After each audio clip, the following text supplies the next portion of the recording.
Assalamualaikum warahmatullahi wabarakatuh.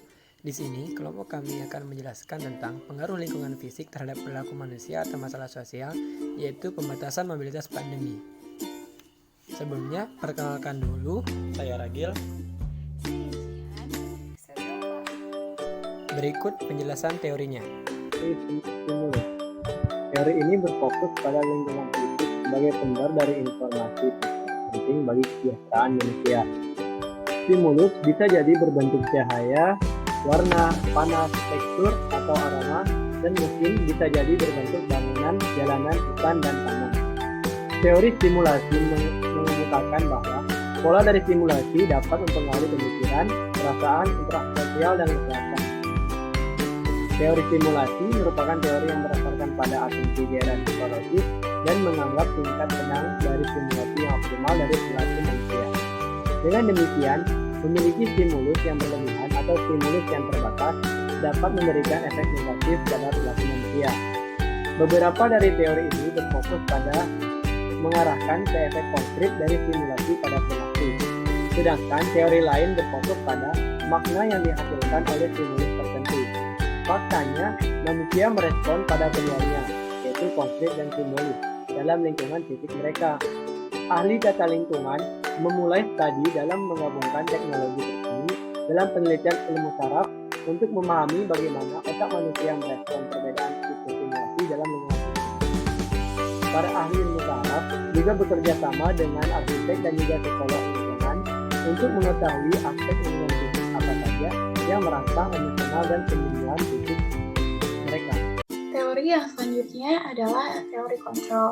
Teori ini berfokus pada isu tentang bagaimana kita bisa mengontrol banyak hal dari lingkungan fisik dan juga percobaan yang dibuat untuk mendapatkan kendali. 4 konsep yang berkaitan dengan teori kontrol. Yang pertama adalah privasi. Privasi sendiri dapat diartikan sebagai kontrol selektif atas akses terhadap diri sendiri atau kelompok tertentu. Saat ini, sudah banyak orang yang sadar tentang kontrol terhadap informasi dengan menghargai pada individu atau kelompok, dan bagaimana untuk menyeimbangkan di antara hal lain dan keamanan nasional mengenai hak privasi. Sebagian dari kita mungkin meminta privasi lebih dari yang lain, dan juga dalam situasi tertentu, dorongan mengenai kebutuhan privasi lebih dari situasi yang lain.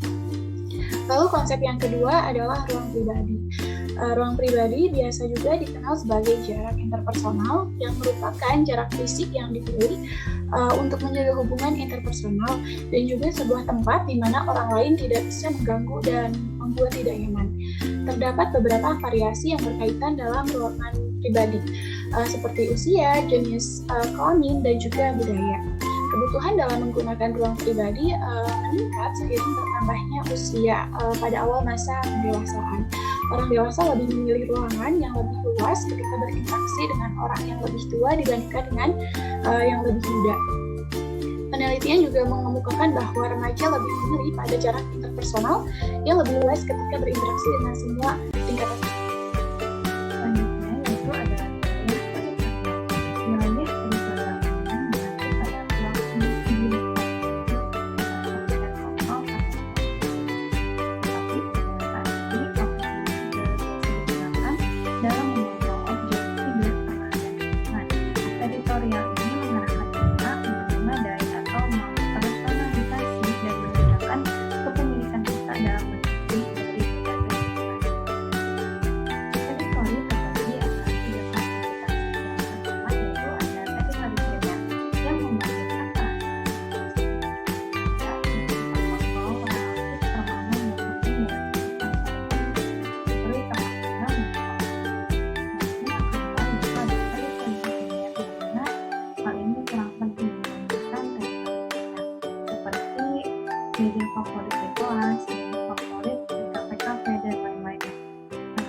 Penelitian juga menunjukkan bahwa wanita yang hidup dari kerumunan lebih mudah depresi, sedangkan pada laki-laki meningkatkan demonstrasi dengan kekerasan.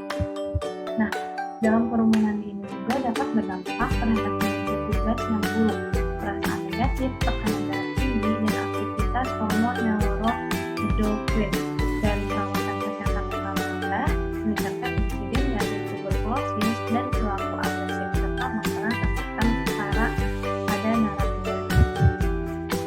Selanjutnya, hasil dan pembahasan dari wawancara. Berdasarkan hasil wawancara yang telah ditentukan kepada 8 responden siswa sekolah menengah atas mengenai pembatasan mobilitas fisik selama pandemi, kami mendapatkan beberapa hasil di antaranya. Yang pertama, pandangan responden mengenai pembatasan mobilitas fisik selama pandemi. Pandangan responden mengenai dari adanya pembatasan mobilitas fisik ini ada hal baik ataupun juga hal yang tidak baiknya. Kebijakan pemerintah dalam pembatasan mobilitas fisik cukup baik di mana menerapkan PSBB atau PPKM agar masyarakat untuk tidak berkerumun dan tetap di rumah serta memberikan arahan 3M, yaitu memakai masker, menjaga jarak, dan mencuci tangan. Karena hal tersebut bertujuan untuk mencegah penyebaran virus corona.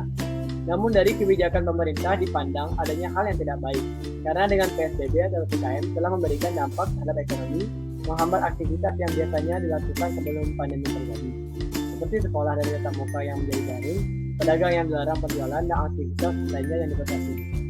Kemudian, dampak yang dirasakan responden dari pembatasan mobilitas fisik.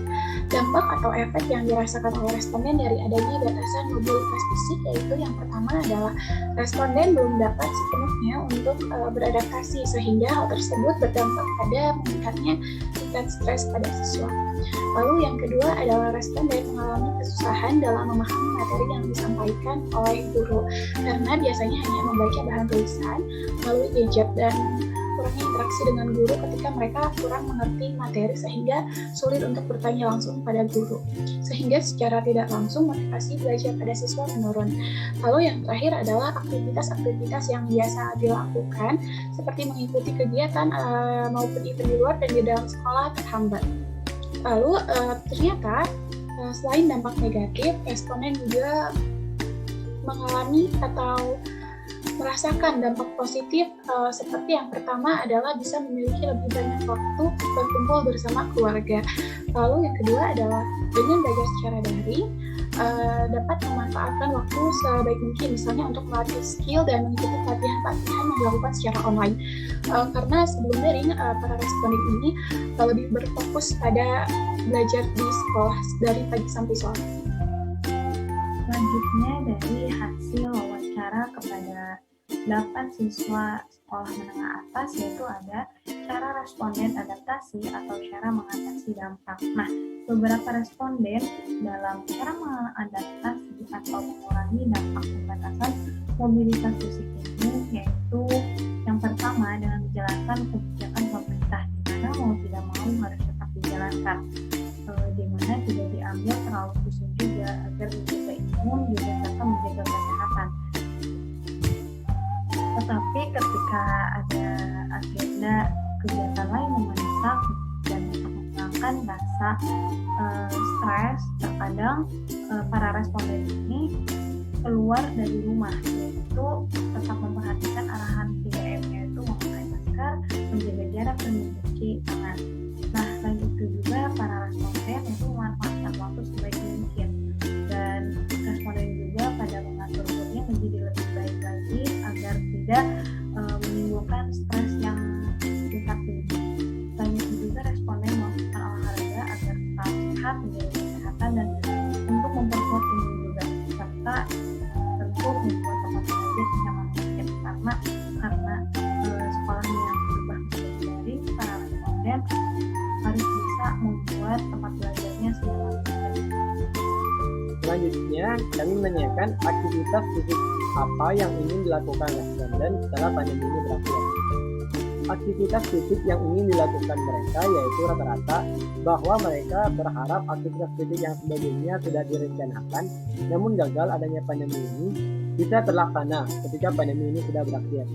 hal seperti liburan keluar kota bersama keluarga maupun teman-teman, karena dari responden sendiri telah mengalami kegagalan dari acara study tour yang biasanya mereka lakukan. Mereka biasanya bisa bermain dan bertemu dengan teman-teman yang sudah lama tidak bertemu, menonton konser, atau pergi ke bioskop. Serta mereka bisa mengikuti komunitas atau pelatihan secara langsung atau offline dan kegiatan lainnya. Lalu pertanyaan yang terakhir pada responden yaitu saran responden terhadap baiknya penanganan pembatasan mobilitas fisik yang tidak terlalu memberikan dampak terhadap kehidupan sosial jika di masa mendatang akan terjadi lagi pandemi.